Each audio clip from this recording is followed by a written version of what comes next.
Me gustaría responder algunas de las preguntas quizá que se hagan con más frecuencia.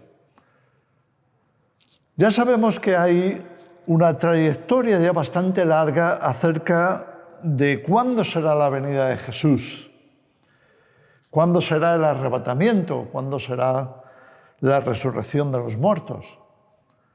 Todas estas preguntas se nos hacen porque hay un verdadero deseo de conocer. Ahora bien, lo que se ha propagado más en los últimos años, décadas, es lo que consideramos la doctrina del arrebatamiento secreto. El arrebatamiento secreto ha sido enseñado por activa y por pasiva, tanto que se ha convertido en una de las doctrinas más aceptadas dentro del mundo evangélico. Por eso, aunque yo explico Apocalipsis y explico las demás profecías bíblicas relativas al final de los tiempos, estamos hablando de escatología. Y aunque yo explico versículos tan claros que nos hablan de cómo la Iglesia iba a atravesar este periodo, lo hemos explicado claramente en el curso de Apocalipsis. Sin embargo, aún siguen repitiéndose estas preguntas. ¿Por qué la gente está preocupada? Han escuchado tanto tiempo acerca del arrebatamiento secreto que, aunque yo lo explique creo que con cierta claridad lo que está ocurriendo, lo que va a ocurrir, pues aún así persisten las dudas. Así que me gustaría responder de una forma un poquito quizá más extensa, llanamente, simplemente con versículos. Así que vamos a ir primero de todo a Mateo capítulo 24. ¿Por qué? Porque son las palabras de Jesús, son las palabras del Señor, porque también los discípulos le preguntaron a Jesús lo mismo. Bueno, ¿cuándo vas a volver? ¿Cuándo será tu venida y el fin? Tenemos que ir a esa respuesta que da Jesús para que lo primero que tengamos en cuenta sea lo que nuestro Maestro explicó. Vamos a leer los versículos 29 al 31. Y Jesús dijo estas cosas. E inmediatamente después de la tribulación de aquellos días, el sol se oscurecerá y la luna no dará su resplandor, las estrellas caerán del cielo y las potencias de los cielos serán conmovidas. Entonces aparecerá la señal del Hijo del Hombre en el cielo, y entonces lamentarán todas las tribus de la tierra y verán al Hijo del Hombre viniendo sobre las nubes del cielo con poder y gran gloria, y enviará a sus ángeles con gran voz de trompeta, y juntarán a sus escogidos de los cuatro vientos, desde un extremo del cielo hasta el otro. Si os fijáis, la primera palabra casi, la primera frase, la primera expresión de Jesús es inmediatamente después de la tribulación de aquellos días. Podemos verlo o podemos pasar de largo esa expresión, pero lo que responde Jesús es inmediatamente después. Cuando vamos a las cartas de Pablo, casi siempre se cita primera de Tesalonicenses capítulo 4, en donde se habla del arrebatamiento y de la resurrección, por supuesto. Ahora bien, cuando vamos a segunda de Tesalonicenses, en el capítulo 2, entonces la pregunta es la misma que hicieron los discípulos. Lo que va a hacer Pablo en este caso es responder a la misma pregunta. Y vamos a ver cómo lo responde. Segunda de Tesalonicenses, capítulo 2. Pero, leo desde el versículo 1, pero con respecto a la venida de nuestro Señor Jesucristo, la misma pregunta de los apóstoles, y nuestra reunión con Él. Os rogamos, hermanos, que no os dejéis mover fácilmente de vuestro modo de pensar, ni os conturbéis ni por espíritu, ni por palabra, ni por carta, como si fuera nuestra, en el sentido de que el día del Señor está cerca. Nadie os engañe en ninguna manera, porque no vendrá, se refiere a Jesús, sin que antes venga la apostasía y se manifieste el hombre de pecado, el hijo de perdición. Y para que sepamos, para que los cristianos supieran a quién se refería, añade en el versículo 4, el cual se opone y se levanta contra todo lo que se llama Dios o es objeto de culto, tanto que se sienta en el templo de Dios como Dios, haciéndose pasar por Dios. Y dice en el versículo 5, termina con una pregunta, ¿no os acordáis que cuando yo estaba todavía con vosotros os decía esto? No era la primera vez que Pablo lo explicaba. Pablo quería que la iglesia tuviera muy claro qué pasaría, cuándo sería la venida de Jesús y cuándo sería nuestra reunión con Él, cuándo sería el arrebatamiento, la resurrección de los muertos, porque vamos a encontrarnos con Él en el aire, como lo había explicado en la primera carta, en el capítulo 4. Y Pablo lo dice tan claramente como se puede decir. No vendrá Jesús, no vendrá esa reunión con Él, no vendrá ¿hasta cuándo? Hasta que venga la apostasía y se manifieste el anticristo. No antes. No antes del Apocalipsis, no antes de las cosas que tienen que suceder.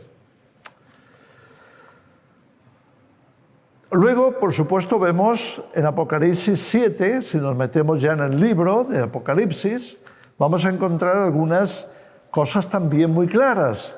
Yo sé que lo hemos hablado antes, pero quiero ponerlo todo junto para que comprendamos que no es un tema que no haya quedado suficientemente claro en la palabra de Dios. Es muy claro. Así, en Apocalipsis capítulo 7 nos habla de una gran multitud.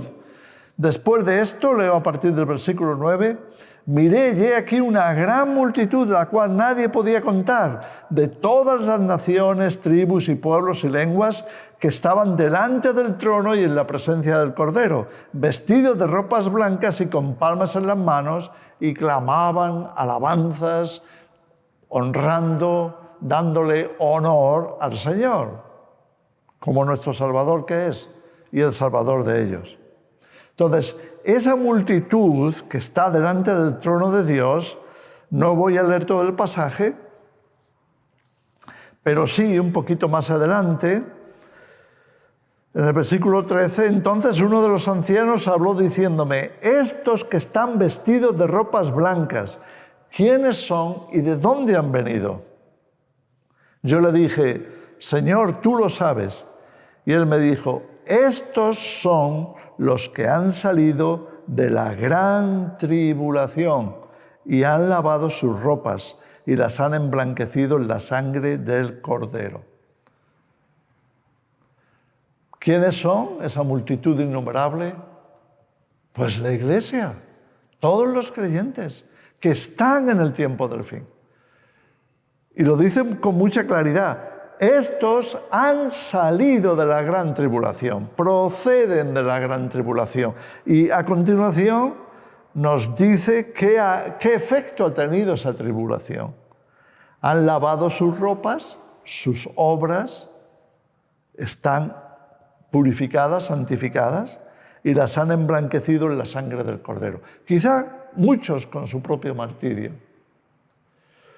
¿Por qué? Porque han dado su vida por el Señor. Han estado en la cruz, por decirlo de alguna manera, juntamente con Él, entregando sus vidas por su fe.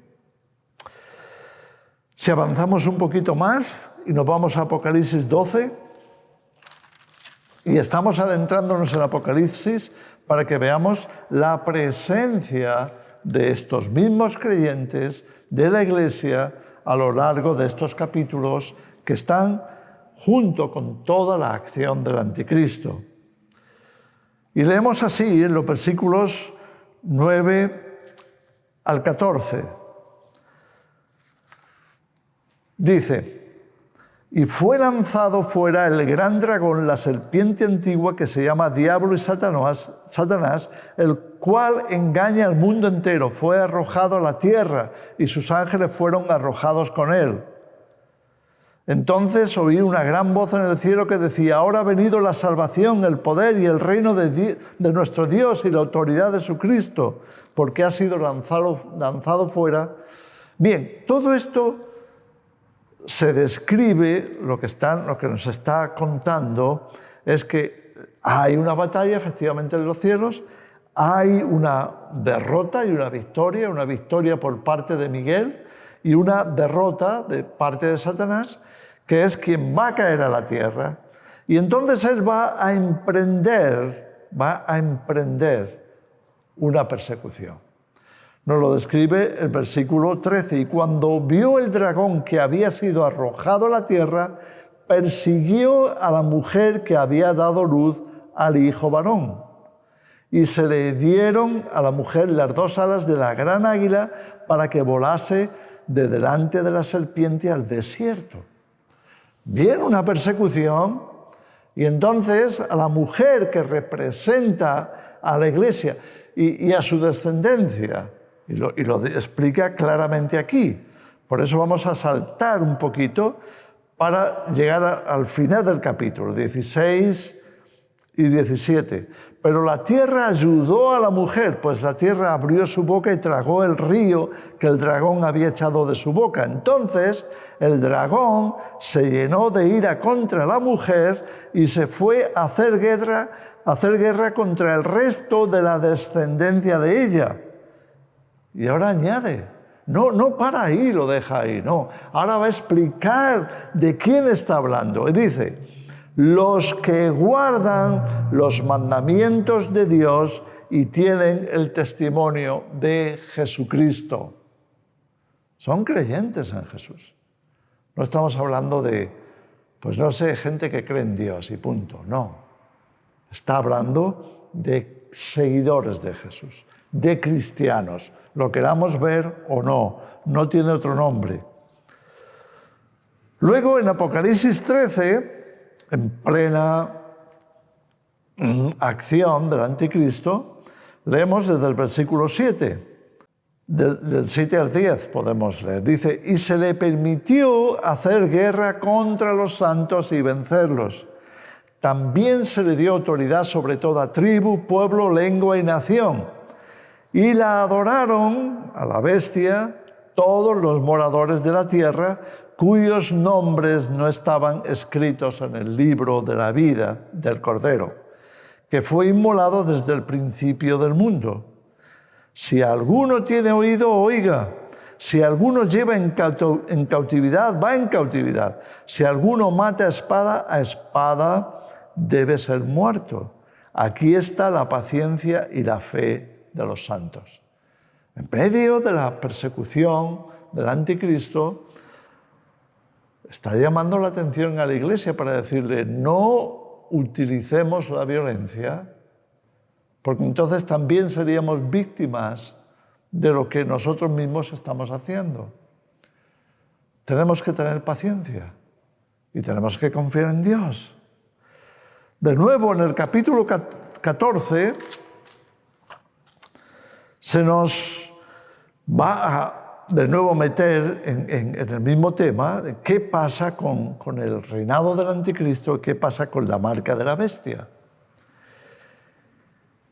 Dice que el tercer ángel, voy al versículo 9, lo siguió diciendo a gran voz: si alguno adora a la bestia y a su imagen y recibe la marca en su frente o en su mano, él también beberá del vino de la ira de Dios, que ha sido vaciado puro en el cáliz de su ira, y será atormentado con fuego y azufre delante de los santos ángeles y del Cordero.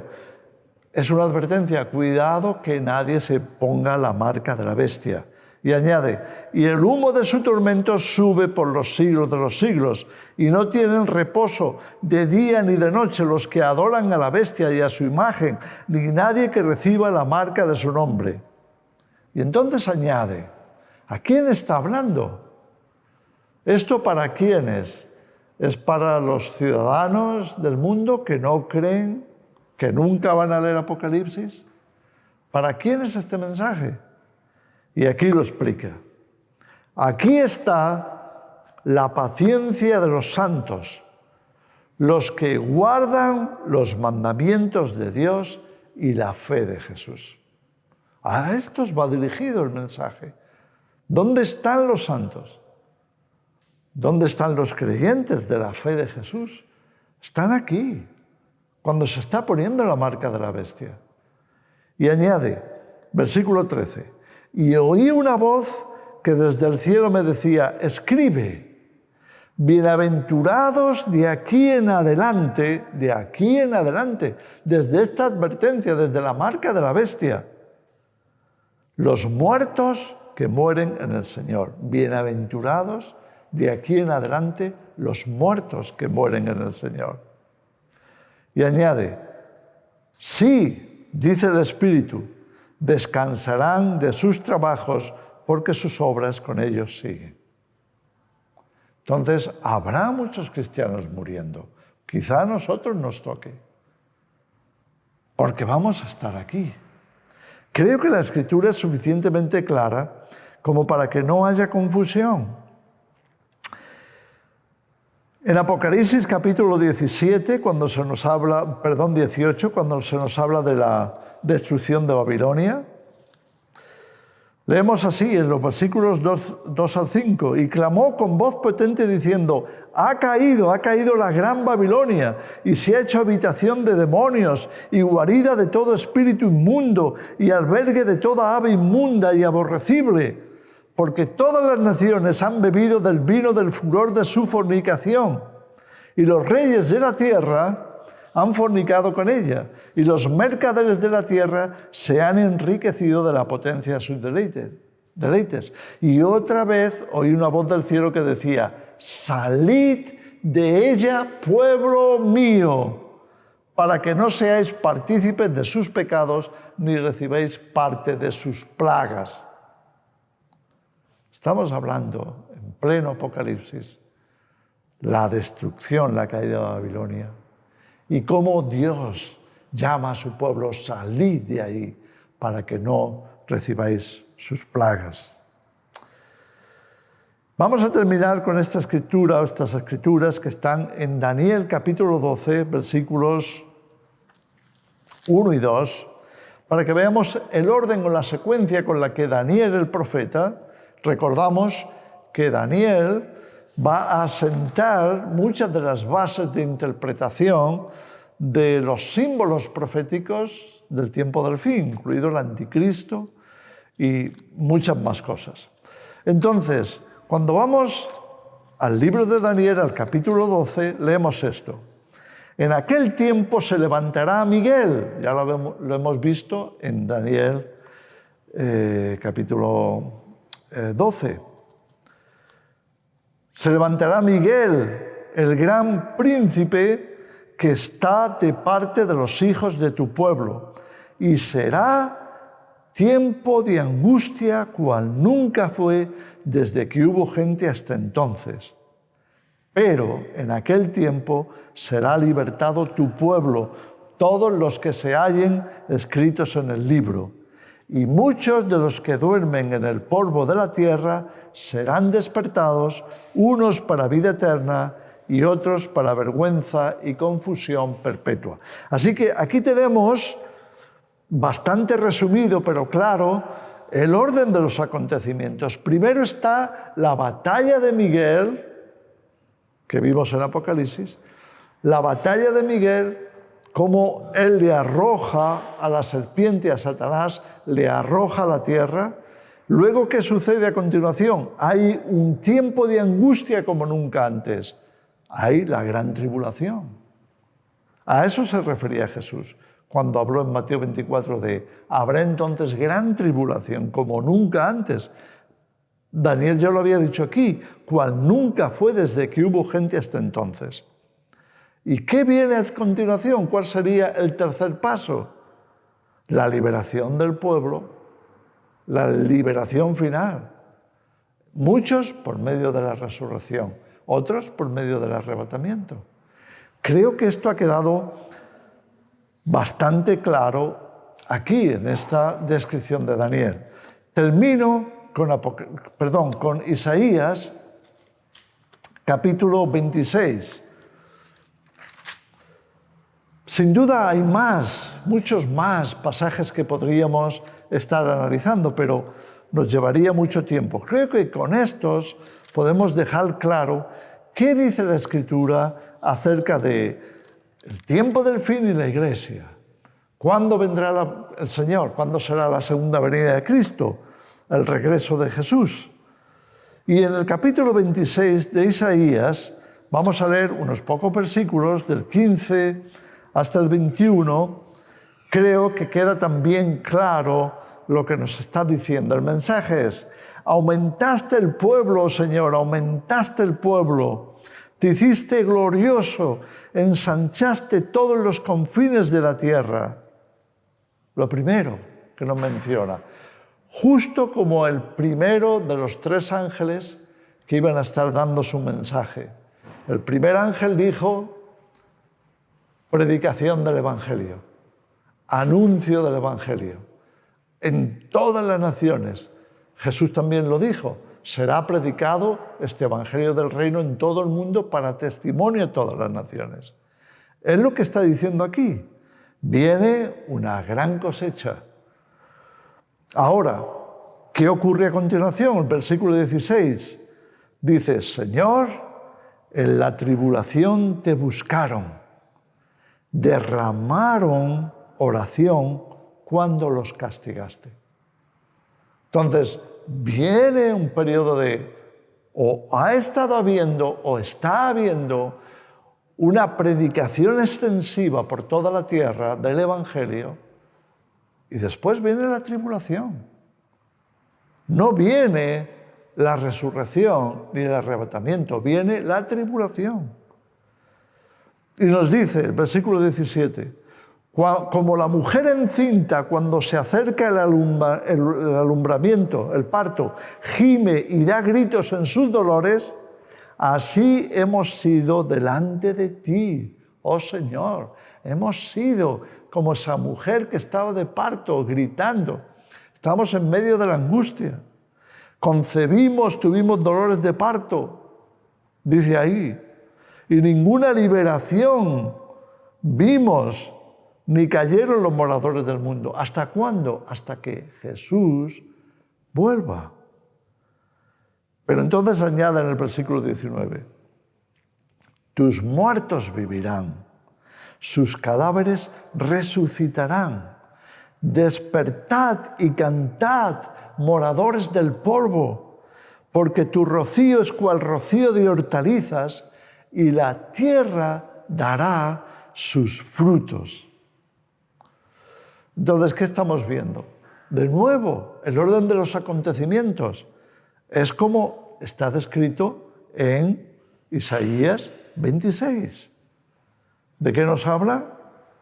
Viene un aumento del pueblo, es decir, va a haber muchas conversiones, la Iglesia va a tener un tiempo de gran expansión, llevando el Evangelio por todas partes, llegando a todas las naciones, antes del fin. ¿Qué viene a continuación? La tribulación. Señor, en la tribulación te buscaron, derramaron oración cuando los castigaste. ¿Qué viene después? Bueno, está descrito aquí como el sentimiento que va a haber en nosotros va a ser como de parto, literalmente vamos a estar sufriendo esos dolores. Pero después viene la resurrección. Tus muertos vivirán, sus cadáveres resucitarán. Despertad y cantad, moradores del polvo. Viene el Señor y nos vamos con Él. Creo que Isaías 26, como Daniel 12, como las descripciones que nos da Jesús de su venida, como lo que hemos visto en Apocalipsis, deja bastante claro esta idea, este concepto. ¿Cuándo es la venida de Jesús? ¿Estaremos siendo arrebatados antes del anticristo? Todas estas preguntas. ¿Habrá un arrebatamiento secreto? Bueno, creo que aquí la misma palabra lo tiene bastante resuelto. Primero viene la predicación en todo el mundo y después viene lo que está claramente descrito en el Apocalipsis, la gran tribulación. Y después vendrá Jesús, como él mismo dijo en Mateo 24, 29, inmediatamente después de la tribulación de aquellos días. Y entonces describe su venida y cómo los ángeles recogerán a los vivos y vendrá la resurrección de los muertos. Pablo lo había explicado y creo que lo tenemos claro en la Escritura. No es fácil cambiar de idea, especialmente cuando se ha adoctrinado mucho con el tema del arrebatamiento secreto y se ha dado una interpretación y una versión de las cosas amordada a una doctrina. No, tenemos que amordarnos a lo que describe la palabra de Dios. Entonces, y solo entonces, estaremos seguros de saber lo que nos dice la Escritura. Dios os bendiga.